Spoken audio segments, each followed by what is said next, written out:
Now I'm just about to announce Doolittle, who's based here in Kiev. For how long since you've been in Kiev? Just over a year and a half. Okay. Directly from Seattle? Came from Seattle, yes. Okay. Roman Sasku told me that if I wanted to open up a new business, I should do it in Kiev, or he's in Ukraine. He actually wanted me to come to Lviv, and so he convinced me to come here. Okay. And what business are you in? I've built a lot of businesses. This is my 10th, I think. This one is a software business. It's think of it an ERP or financial management software for service organizations. So I came here because you have pretty much Western ethics. All the technology people speak English, and people make poverty wages here. So if you pay someone $36,000 a year, they're in the upper middle classes. And so instead of having to raise, say, $5 million of venture capital, which I would have had to do in Seattle, I came to Ukraine, and instead of paying somebody $200,000 a year, I pay them $40,000 a year, and they're very well off for that. And I can fund it out of my pocket instead of raising $5 million and giving it all away, giving the company away. So, as an entrepreneur that's interested in information technology, Ukraine is a spectacular resource. You don't have the cultural issues that you have in other big technology countries, and the people are really beautiful. I love them. I kind of like the people too. Yeah. This is a fascinating experiment. I've been giving a few speeches in different countries about competitiveness and the comparative nature between countries, and I see some similarities, strangely enough, between four countries. It's Ukraine, Argentina, Venezuela and Australia, where the four countries are very rich in natural resources, and they should really have the wealthiest people per capita in the world. In many cases, each of those countries score very well, but they score very badly in some areas, and in particular my own country, Australia, we have the highest level of household debt in the world, so something's gone on. I know we don't want to talk about that, but with Ukraine, the first impression is, and I've only been here about 14 hours, is that it sort of never quite recovered from communism. That's the first you raised impression. A couple of really interesting points there. I want to hit on all of them. The first is that resources don't make a country wealthy; they make easy rents.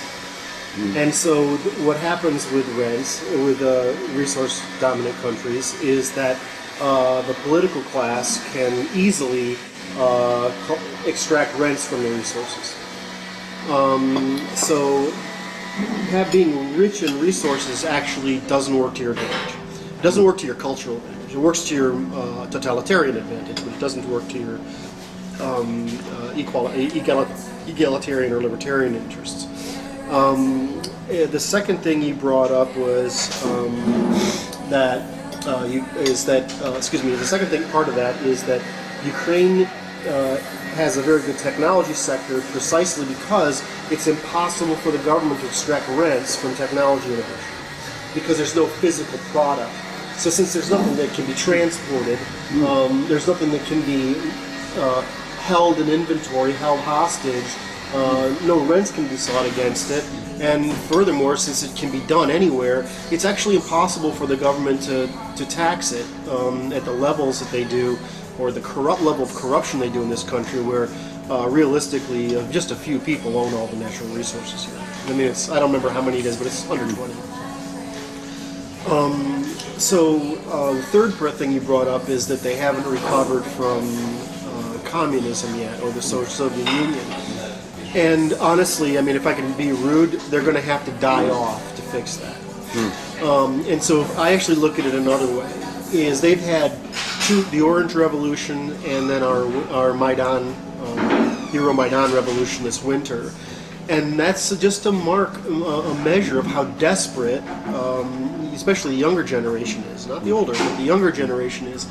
when they look across the border at Poland and see what freedom from the Soviet Union has done for Poland and membership in the EU has done for Poland, and what they're being deprived of by still being basically part of a gang. I mean, the local government here is pretty much like the Mafia, right? I mean, it's just extractive. It's just like it is Russia is extractive. And so the people can't get out of it. Now, it's not that people don't know how to get out of the problem. As a matter of fact, there's a number of very good think tanks in Ukraine, most of them on the legal side, who know how to get out of this situation. Furthermore, not only the think tanks and legal organizations know, but the politicians know. In other words, the people who are sort of democratically elected and aren't part of one of the left-wing sort of attempts to reunite the Soviet Union, is they all know what to do and they've actually passed laws. The problem, there's no rule of law here. And one of the reasons for that is in order to develop the Constitution, the judiciary was made completely independent of the government. And so what happened is it entrenched the bribery, fear, intimidation, relationship, and all the other Soviet bureaucratic methods that were in place. And so you can't create a contract. You go to stores, they don't have any inventory. Why? Because no contracts are enforceable. It's forced into a cash economy because there's no rule of law. And since there's no rule, without a rule of law, you have to have a cash economy. And so what you find here is that people own their homes, they own their cars outright. There's no debt because they can't have any. They can't have any debt because contracts aren't enforceable. And even if they are, what happens is you just go in and whoever pays the highest bid. In the past 30 days, I've paid a $400 bribe to one official. I paid another $400 bribe to, I'm trying to make sure I don't get myself in trouble too much. I paid another $400 bribe to bribe that official. I paid, these are just low-level people, the kind of people that, in the States just take your driver's license level. I mean, they're low-level people. I paid another $400 bribe to border security, right?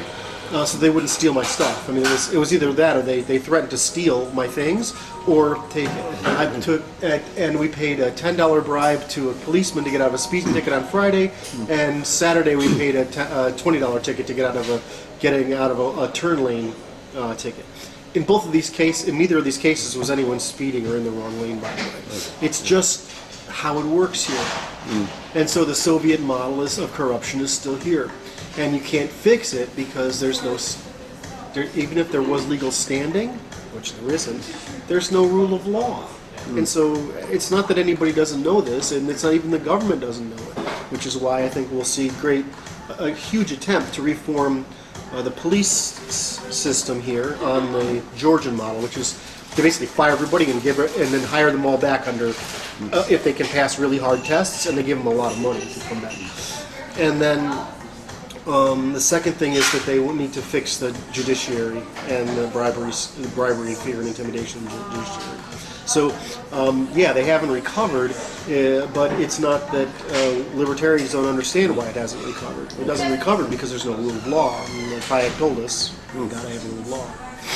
Property rights. But the opportunity exists here, so it's still a land of opportunity because of all those positives that you've identified that you're working with. They're Christians. They have ethics, right? I mean, so they have ethics. And we of course, the problem with Christian universalism is that we sort of take it as a force of gravity, but it's actually unnatural, right? We're the unnatural people on the planet. We have broken familialism and tribalism over thousands of years, and they have part of that here. They're still familial. There are traditional families here. You see people working in four families. Family is sacred still, unlike in America. Family is quite sacred here. Trust is extendable largely to friends, not to people who aren't friends, again, because there's no rule of law, so you can't really extend trust. But you have basically a ethical, Christian, hardworking population that's kept under the thumb of despots, who really, I mean, I always think of Russians as the white people who failed. They just can't seem to make the right long-term decisions, and as we've seen from Mr. Putin lately, he's just been rejected by China. So now he understands now he's screwed us all over. He has to come back, apologize, and figure out that, it turns out I'm actually a European country now, because if I'm not a European country, everybody here is going to be speaking Chinese. So he's found that out. But in the end, I think this is a great country. I absolutely love the people. I love it here. It's just depressing that they live this way. Okay, well, thanks, Curt, for giving us that nutshell thing. Are you encouraged by the appointment of a new president in last Sunday's election? I think there's a couple of really good points to come out of the recent election. One is that by using the election and the Russian invasion, what it has done is eliminated much of the divide between East and West. And so you have a more unified Ukraine than we've had in the past. Because what's happened is the people in the East have said, we want our economic ties with Russia and all, because they do all this manufacturing here, and really we can't compete with European countries, so we need Russian customers. But we want to be Ukrainians. And so that's helped. The second thing is the guy's an entrepreneur, right? I mean, he's still a Slav, and he still has the other stuff going on. But realistically, he's an entrepreneur. And I think that, we're going to take one more generation, but I think he's a good halfway measure. Okay. Well, there's a great future.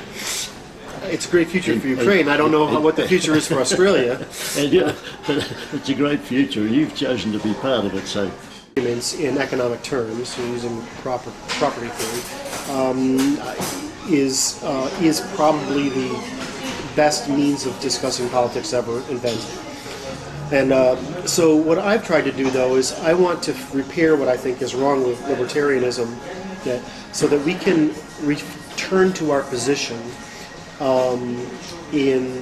as the thought leadership of the conservatives, because they have numbers and we don't have them. So to do that requires a rigorous argument. Hans puts together rigorous arguments.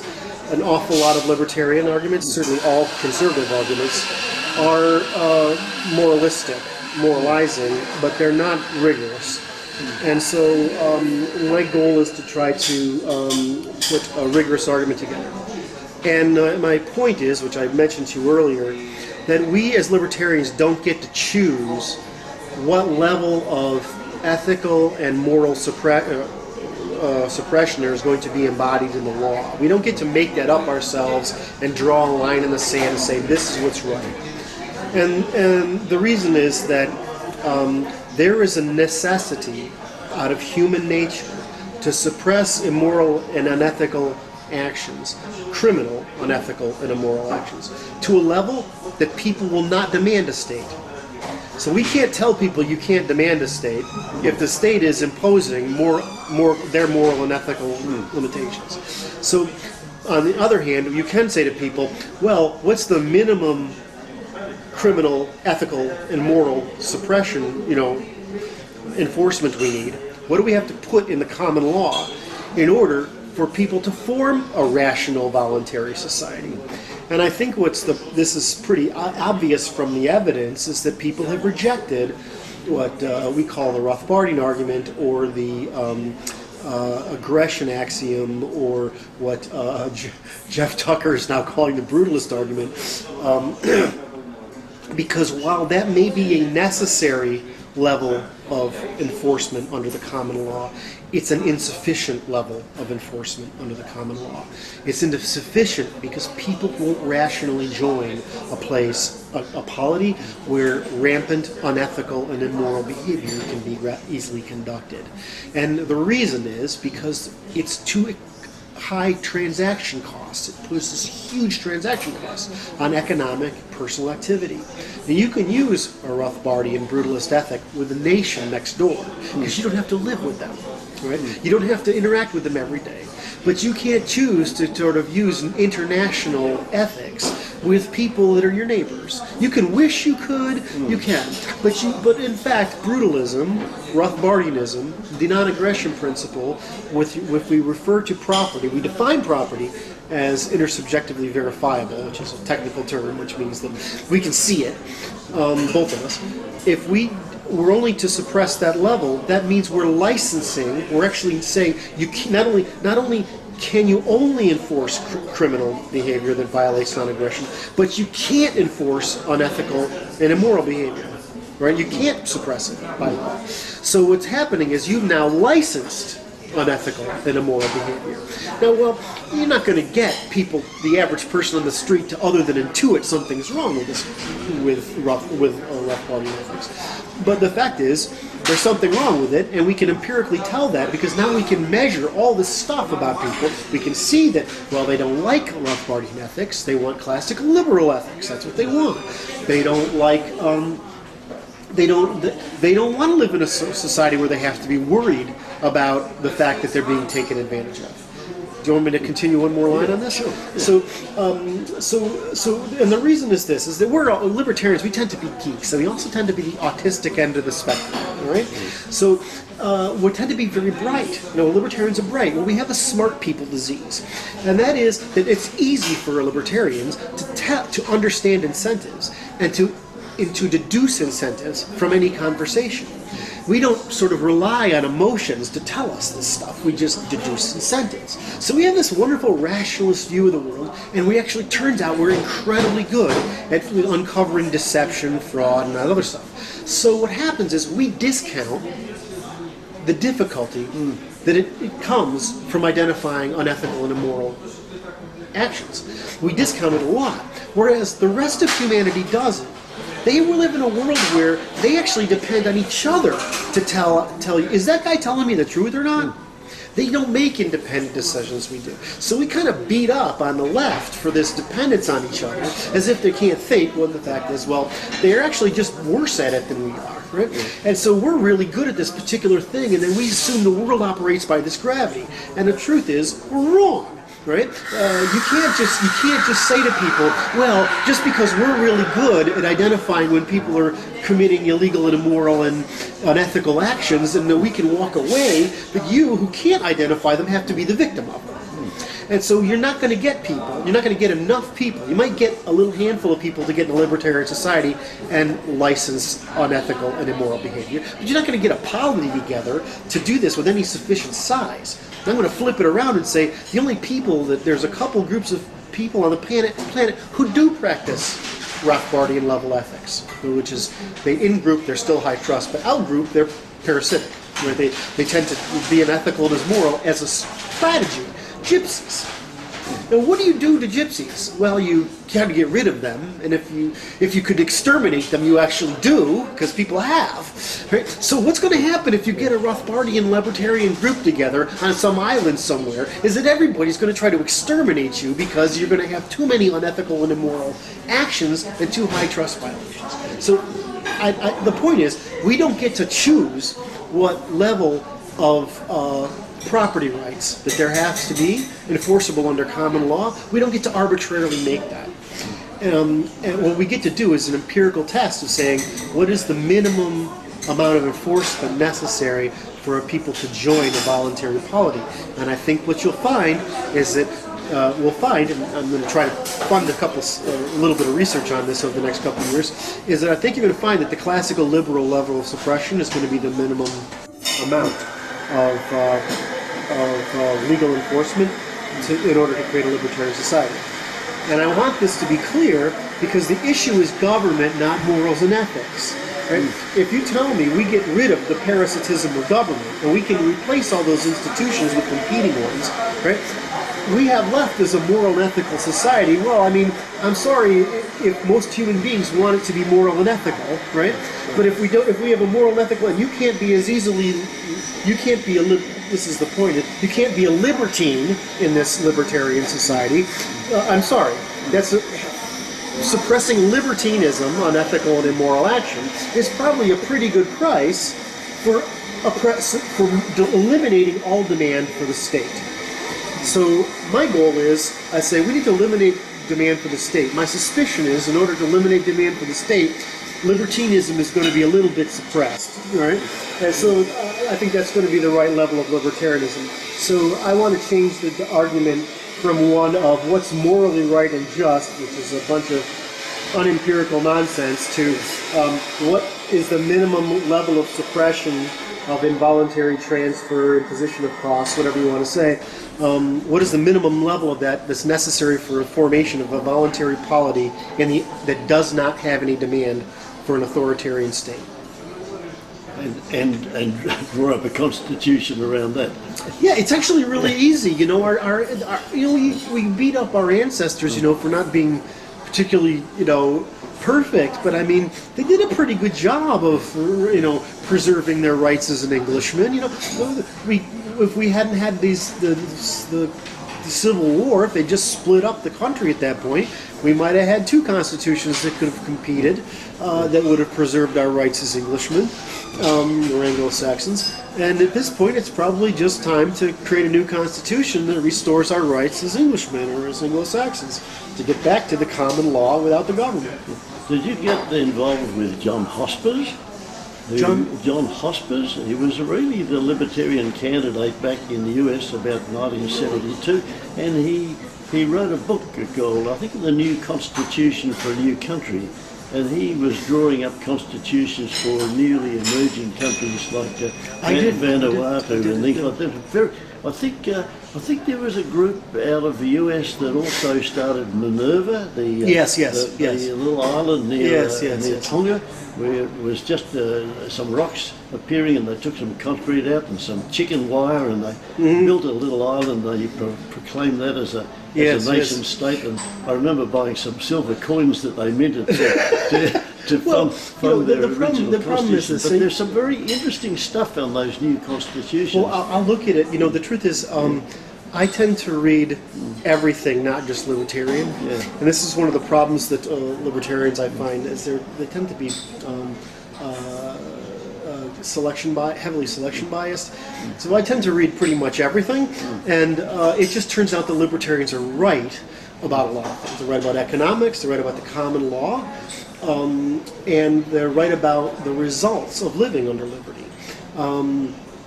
What we're not right about, because we're still carrying the error of the Enlightenment around with us, is that we're equal in interest and ability.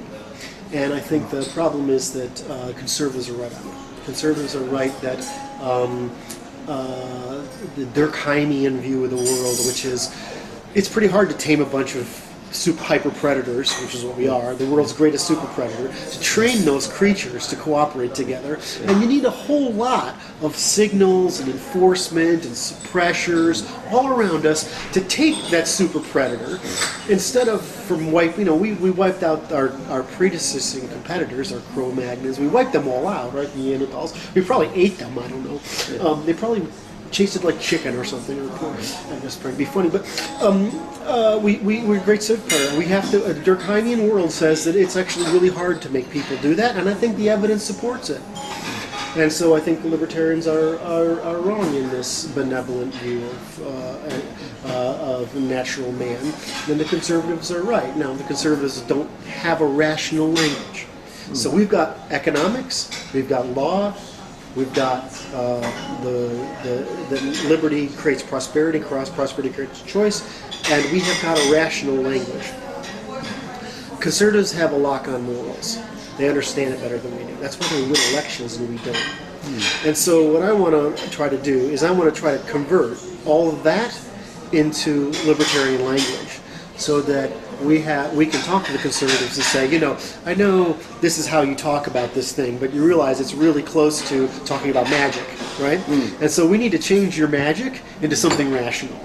Well, they're going to fight that because they're moral intuitionists, right? They feel morality, and they think it's intrinsic, right? They don't realize that they've been the victims of all that 4,000 years of training that's built up over traditions. So we have to, but they're right fundamentally on the nature of man.